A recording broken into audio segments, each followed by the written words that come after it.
முதல் முறையாக துப்பாக்கியை பார்த்தவனின் கண்கள் ஆச்சரியத்தில் விரிந்தது. கரிகாலன் கொடுத்த துப்பாக்கியை சில நொடிகள் இமைக்காமல் பார்த்த சர்வா, இல்ல சார், இந்த சில்லற பயலுக்கெல்லாம் கன் ரொம்ப அதிகம். அது எப்ப என் கைக்கு வரணுமோ அப்ப வரட்டும், இவனை நானே டீல் பண்ணிக்கிறேன் என்று அதை வாங்க மறுத்துவிட்டான். கரிகாலனும் துப்பாக்கியை கோட் பாக்கெட்டில் வைக்க மேனேஜர் நிம்மதி பெருமூச்சு விட்டார். இன்டர்காமில், பாஸ்கர் உடனே கேபினுக்கு வா என்று அவனை வரச் சொல்லி உத்தரவிட்டார். எதுக்கு உள்ள கூப்பிடுறாரு என்று யோசித்துக் கொண்டே உள்ளே சென்ற பாஸ்கர், ஏன் சார் வர சொன்னீங்க, எனி ப்ராப்ளம் என்று சாதாரணமாக கேட்டு முடிப்பதற்கு முன் அவன் சட்டையை பிடித்த மேனேஜர், ப்ராப்ளமா? நீ பண்ணது தாண்டா ப்ராப்ளம். யார கேட்டு அவனோட செக்க கிழிச்ச? உனக்கு ஏதாவது அறிவு இருக்கா என்று கத்த ஆரம்பித்தார்.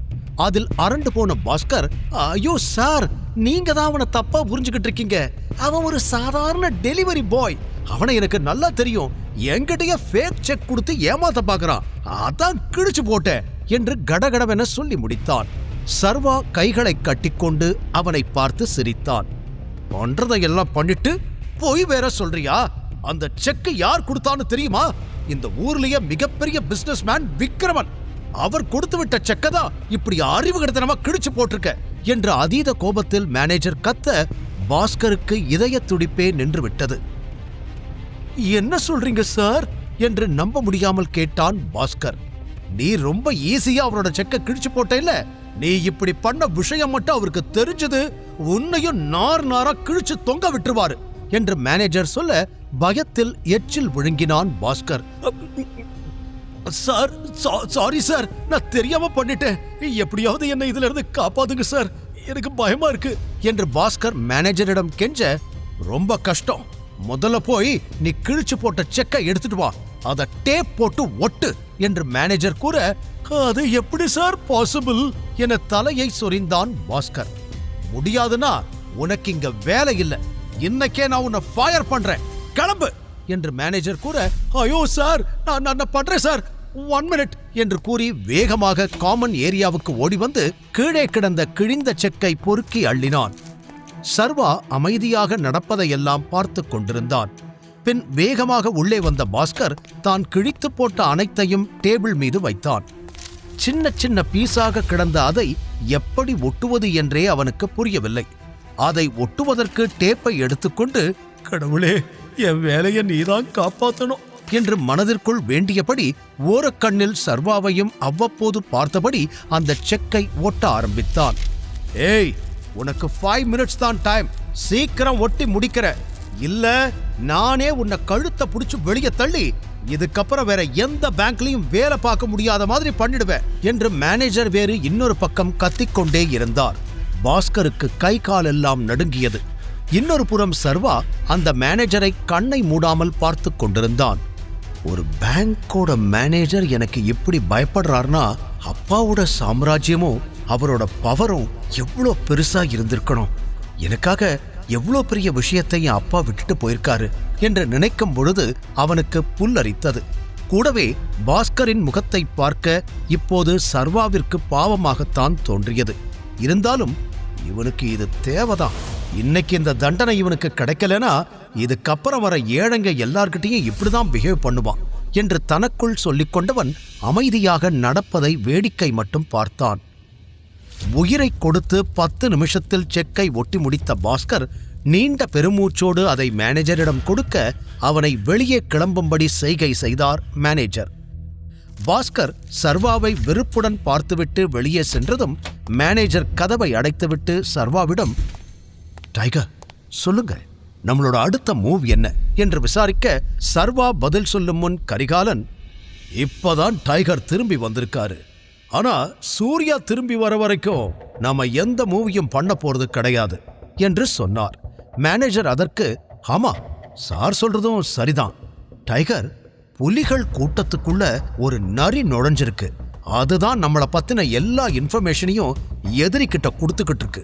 அது யாருன்னு கண்டுபிடிக்கிற வரைக்கும் நம்ம ரொம்ப ஜாக்கிரதையா இருக்கணும் என்றார். நரியா? யூ மீன் இந்த கேங்லயே ஒரு ஸ்பை இருக்கான்னு சொல்றீங்களா என்றான் சர்வா ஆச்சரியமாய்.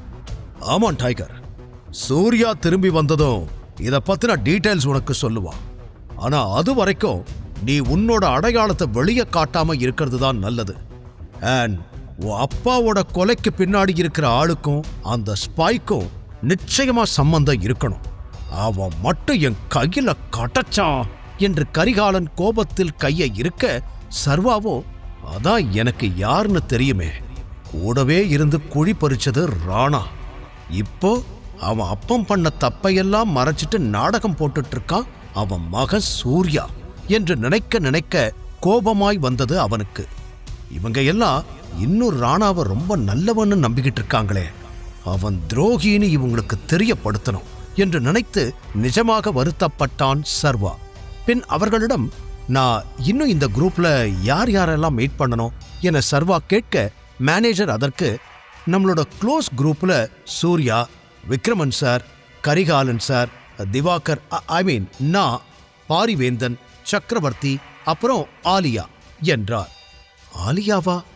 இந்த டீம்ல பொண்ணுங்க கூட இருக்காங்களா என்று சர்வா ஆச்சரியமாக கேட்டான். எஸ், இதுக்கு முன்னாடி ஆலியாவோட அம்மா தான் அந்த பொசிஷன்ல இருந்தாங்க. 1 இயருக்கு முன்னாடி அவங்க இறந்துட்டதால ஆலியா அவங்களோட இடத்துக்கு வந்துட்டா.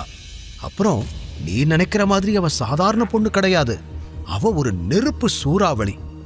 ஆலியா மாதிரி ஒரு பொண்ணை நீ கண்டிப்பா இதுக்கு முன்னாடி உன் வாழ்க்கையில பார்த்திருக்கவே மாட்ட. அறிவு, அழகு, ஆட்டிடியூட், இது 3 அவகிட்ட அதிகமாவே இருக்கும் என்று மேனேஜர் ஆலியாவை பற்றி பில்டப் கொடுத்து கொண்டே போக, அந்த பெண்ணை பார்க்க வேண்டும் என்ற ஆவல் சர்வாவிற்கு அதிகமானது. சர்வாவின் முகத்தை வைத்தே அவனது ஆச்சரியத்தை புரிந்து கொண்ட கரிகாலன், பிடிவாதம் அவளோட பிறவி குணம். ஒரு விஷயத்துல அவ கமிட்டானா அதை முடிக்காம வெளியே வரமாட்டா. இந்த குரூப்ல அவ ஒரே ஒரு பொண்ணா இருந்தாலும் இங்க பல ஆம்பளங்களால சாதிக்க முடியாதத அவ சாதிச்சிருக்கா. கெட்டிக்காரி. நீ எக்காரணத்தை கொண்டும் அவளை ஒரு சாதாரண பொண்ணுதானேன்னு மட்டும் தப்பு கணக்கு போட்டுடாத. இதெல்லாம் உன்னோட நல்லதுக்கு தான் சொல்றோம் என்று எக்ஸ்ட்ரா அறிவுரைகள் வேறு வழங்கினார். அதிலிருந்து சர்வாவிற்கு ஒரு விஷயம் மட்டும் புரிந்தது. கரிகாலனே என்னை ஏத்துக்கிறதுக்கு பெரிய ஆட்டம் ஆடிட்டாரு. இந்த பொண்ணுக்கு இவரே இவ்வளோ பில்டப் கொடுக்கறத பார்த்தா அவளும் அவ்வளோ சீக்கிரம் என்ன ஆக்செப்ட் பண்ண மாட்டா. பட் இந்த சேலஞ்ச் எனக்கு பிடிச்சிருக்கு, சீக்கிரம் அந்த பொண்ணை மீட் பண்ணணும் என்று மனதில் எண்ணிக்கொண்டவனுக்கு நிச்சயம் அடுத்ததாக ஆலியாவை கன்வின்ஸ் செய்வதுதான் தன்னுடைய மிகப்பெரிய டாஸ்காக இருக்கப் போகிறது என்பதை உறுதி செய்து கொண்டான்.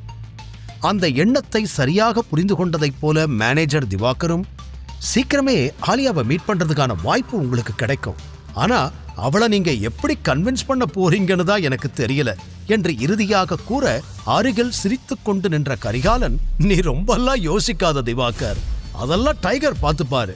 நானும் இப்படிதான் முரண்டு பிடிச்சேன், ஆனா டைகர் என்ன ஒரே நாக் அவுட்ல கன்வின்ஸ் பண்ணல.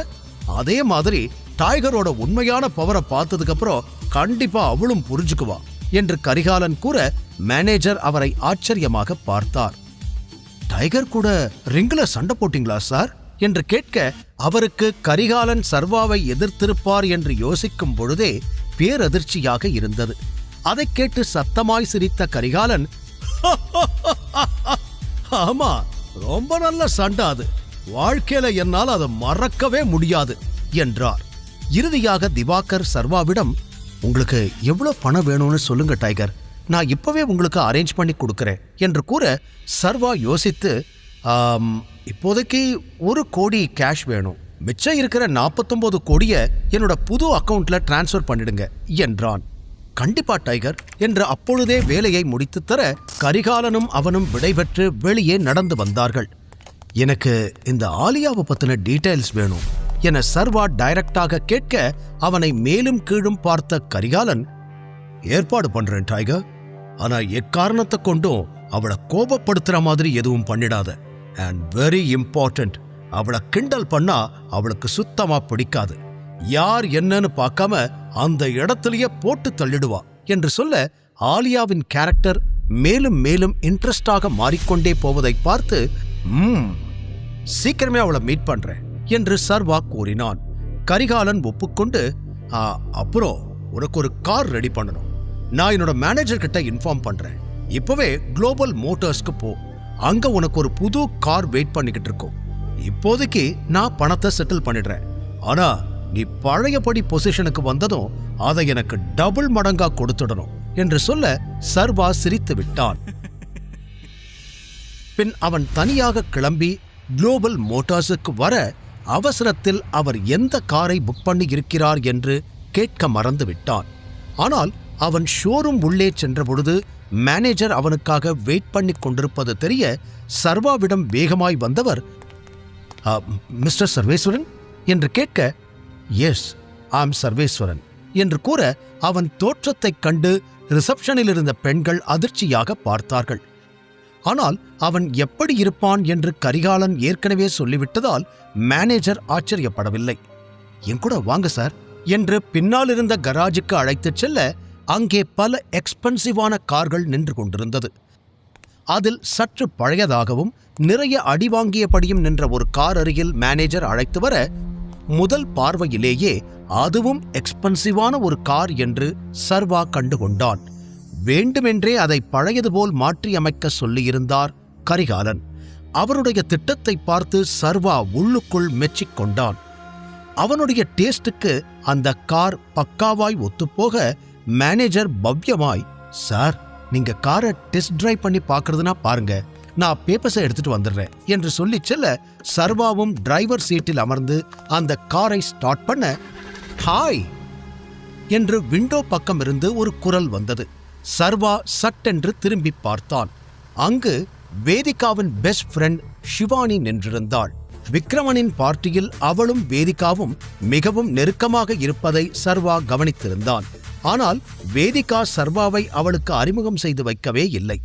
பார்ட்டி முழுவதும் தன்னை சிவானி சந்தேக கண்களோடு பார்ப்பதை சர்வா நன்றாகவே நோட்டீஸ் செய்திருந்தான். அவள் சர்வாவை பார்த்த விதம் மிகவும் விசித்திரமாக இருந்தது.